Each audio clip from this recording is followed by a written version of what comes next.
Hey folks, welcome to HB Grilling. Now today we're going to stay here in the kitchen. We're going to make a chicken cobbler. This is very good. I made it one time a while back. I saw it on my buddy Keller's Grill Zebo. I know it sounds like a real close buddy, right? But I saw it on his YouTube channel. Had to try it. Very good. If y'all get a chance, check his channel out too.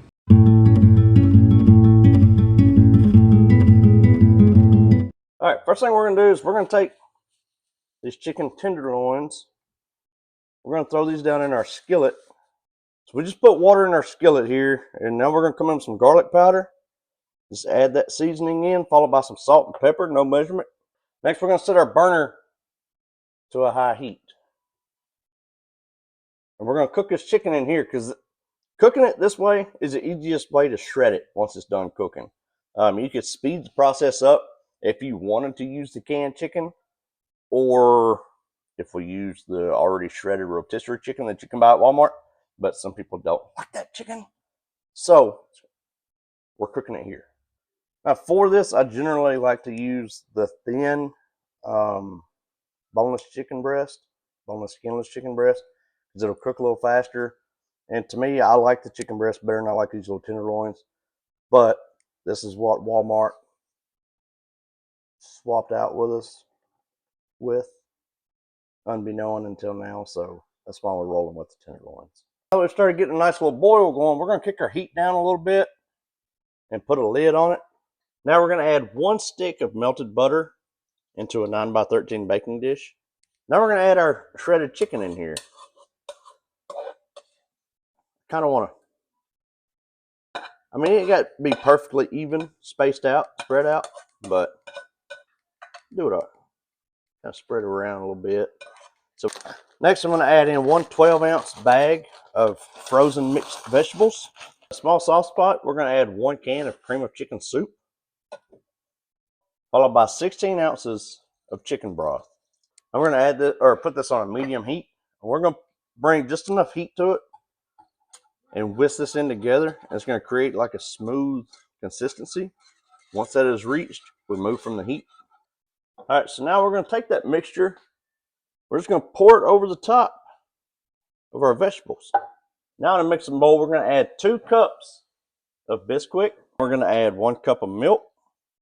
Now we're just going to stir this together until it's smooth. Got a nice smooth consistency.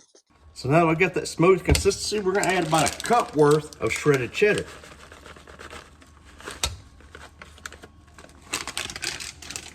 And once we got that added in, just stir that around to get that nice and mixed in with your Bisquick and your milk.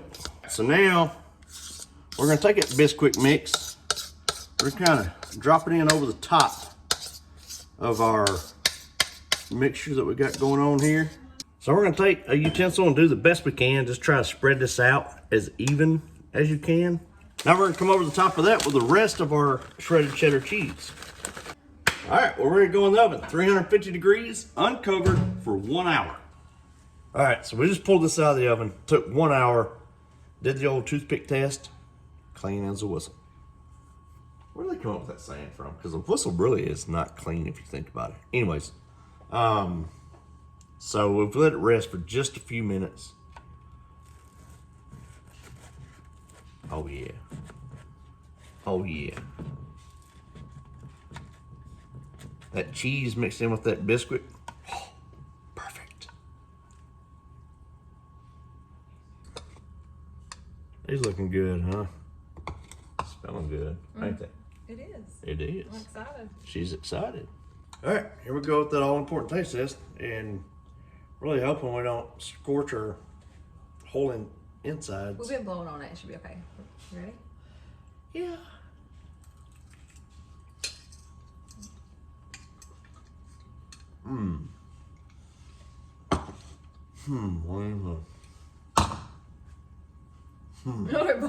It's really good. It's really, really good. That's good. Folks, that's incredible. Going for an hour, that Bisquick kind of got a little, what do you call it? Crunchy? In spots, yeah. You know, it's not soft like a pancake soft, but it's very good flavor. And then you add that cheese mixed in there with it. But once you get through that, then you got chicken. You've got corn, peas, carrots, green beans. It's healthy, right?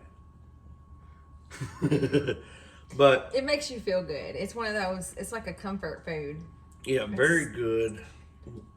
I feel like it's one of those that warm the soul, especially on a cold day. For sure. But very good flavor. And we really didn't use anything in the way of seasoning, just that little bit of seasoning we put on the chicken. But is it cream of something? There's some cream of chicken in there, and mixed with chicken broth. It's delicious. But very easy. Now it's a little on the time consuming side because once you get everything ready, then it's got to bake for an hour at least. So, but very good, very well worth it. So y'all please let me know what you think of the video. Please like, subscribe. Make this. Make this, and we'll see y'all later.